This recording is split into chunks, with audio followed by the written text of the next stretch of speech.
Hello students, welcome to my channel. इस video में हम करेंगे एनसीईआरटी एक्सरसाइज से क्वेश्चन नंबर 6.5। जैसा कि आप स्क्रीन पर देख पा रहे हैं क्वेश्चन, इस क्वेश्चन को अंडरस्टैंड करते हैं। इस क्वेश्चन में हमें एक मेटेलिक रोड दी गई है जिसकी लेंथ है 1 मीटर, जो रोटेट कर रही है एंगुलर फ्रीक्वेंसी 400 रेडियन पर सेकेंड से about an axis normal to the road. एक ऐसी एक्सिस के अबाउट ये घूम रही है जो रोड के नॉर्मल है, passing through it's one and, मतलब उसके एक एंड से भी वो पास कर रही है। तो आप इस रोटेशन को समझेंगे। पहले ये मान लीजिए रोड है, इस रोड को अगर मैं ऐसे रोटेट करती हूँ इस तरीके से, ठीक है, तो एक्सिस होगी, इसका सर्कल बनेगा इस तरीके से, तो एक्सिस होगा ये, ठीक है। अगर ये एक्सिस होगा तो ये रोड के पैरेलली कहलाएगा, ठीक। अब अगर इस रोड को हम इस एंड से पकड़ लें और इसको ऐसे रोटेट करें, ठीक है, इस एंड से हम पकड़ लें, एक एंड फिक्स कर दें और दूसरे एंड से ऐसे रोटेट करें, तो ये रोटेशन ऐसा होगा, ये रोटेशन ऐसा होगा। तो इसकी एक्सिस कैसे पास करेगी, ये सर्कल बनेगा तो इसकी एक्सिस ऐसे पास करेगी, ठीक है, इस तरीके से, ठीक है। तो ये एक्सिस है जो इसके एक एंड से पास कर रही है, क्योंकि ये सेंटर बनेगा उस सर्कल का, तो इस एंड से पास कर रही है, ये वन एंड से पास हो रही है और रोड के भी परपेंडिकुलर है, आप देख पा रहे हैं। तो इस तरीके से आपको विजुअलाइज करना है। इस डायग्राम में मैंने पी क्यू को रोड से रिप्रेजेंट किया है और ये कैसे रोटेट कर रहा है, जैसा मैंने अभी आपको बताया, ठीक है। अब आगे बढ़ते हैं। दूसरा एंड इस रोड का कांटेक्ट में है एक सर्कुलर मेटेलिक रिंग के। ये जो मैंने ब्लैक रिंग बनाई है ये मेटेलिक रिंग है। इस मेटेलिक रिंग के कांटेक्ट में है दूसरा एंड इस रोड का, ठीक है। तो ये दूसरा एंड कौन सा है, क्यू एंड। ये इसके साथ लगातार टच में है, ऐसे घूम रहा है और इसके साथ टच में है। इस एंड से तो एक्सिस पास कर रही है और इस एंड को कांटेक्ट में रखा गया है रिंग के। एक कांस्टेंट यूनिफॉर्म मैग्नेटिक फील्ड इस जगह पर है जो कि पैरेलल है एक्सिस के। उसकी मैग्नीट्यूड है 0.5 टेस्ला और एक्सिस के कैसे है, ये पैरेलल। डायरेक्शन पे ध्यान देना है आपको।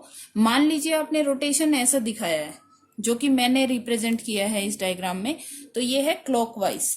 जब क्लॉकवाइज रोटेशन होता है तो एक्सिस होता है गोइंग इनटू द पेपर, ठीक है। राइट हैंड से आप इसको बता सकते हैं। अगर ये एंटी क्लॉकवाइज रोटेशन होता तो एक्सिस होता coming out of the paper.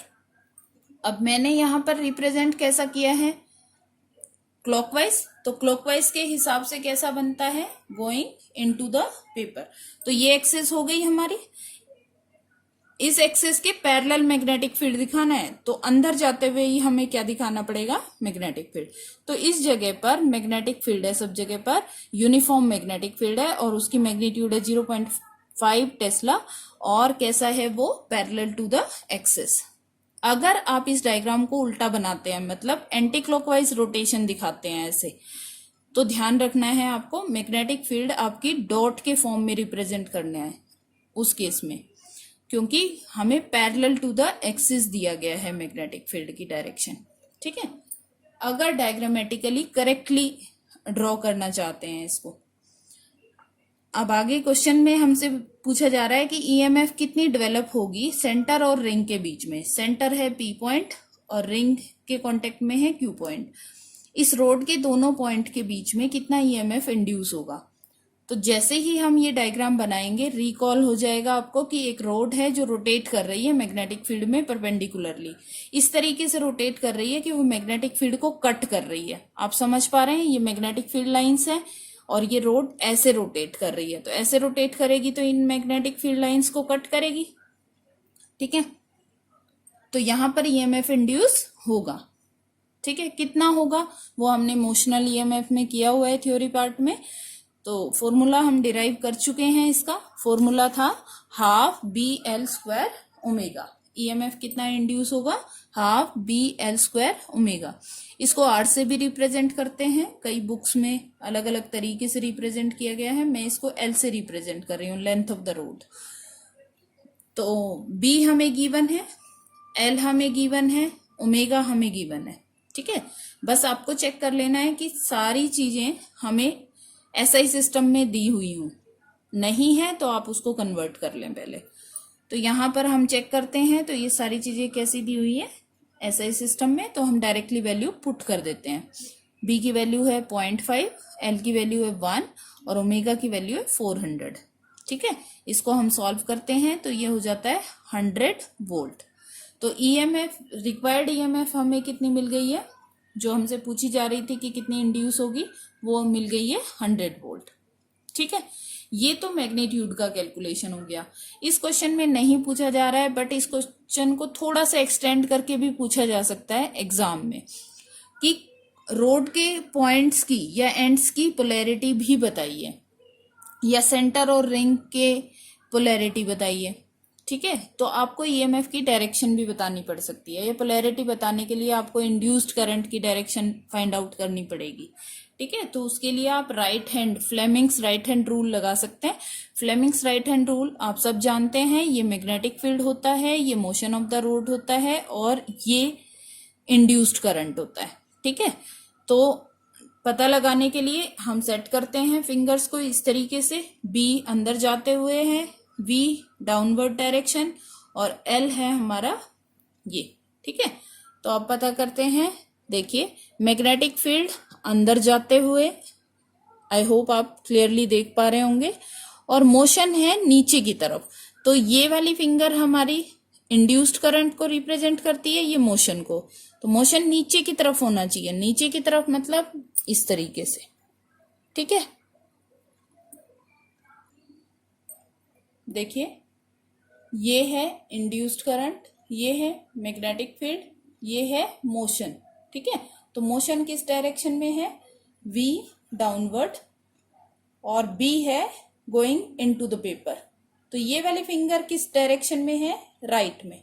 ठीक है, राइट मीन्स p से q। आई होप आप इस बात को समझ पा रहे हैं। राइट हैंड रूल आपको लगाना है इस तरीके से। ठीक है, तो इस राइट हैंड रूल में के अकॉर्डिंग P से Q इंड्यूस्ड करंट की डायरेक्शन है। अगर इंड्यूस्ड करंट की डायरेक्शन P से Q है तो पोलैरिटी किस तरीके से होगी, पोलैरिटी हमें पता है ये सोर्स बनेगा, और सोर्स के अंदर नेगेटिव से पॉजिटिव होती है। तो P पॉइंट कैसा होगा, नेगेटिव, और Q पॉइंट कैसा होगा, पॉजिटिव। ठीक है, और सोर्स के बाहर कैसी होगी, पॉजिटिव से नेगेटिव। तो अभी आप, आई होप आपने पहले वाली वीडियोस भी मेरी देखी हैं एग्जांपल्स वाली, तो आप इसको अच्छे से समझे। अगर पोलैरिटी पूछी जाती है तो P की पोलैरिटी नेगेटिव और Q की पोलैरिटी पॉजिटिव होगी। इंड्यूस्ड करंट की डायरेक्शन पूछी जाती है तो P से Q होगी, और केवल जैसा ये क्वेश्चन दिया गया है इस तरीके से पूछा जा रहा है, तो आप directly EMF developed magnitude calculate करके आंसर निकाल देंगे। This will be our final answer. I hope आपको ये क्वेश्चन समझ आ गया होगा। Thank you so much.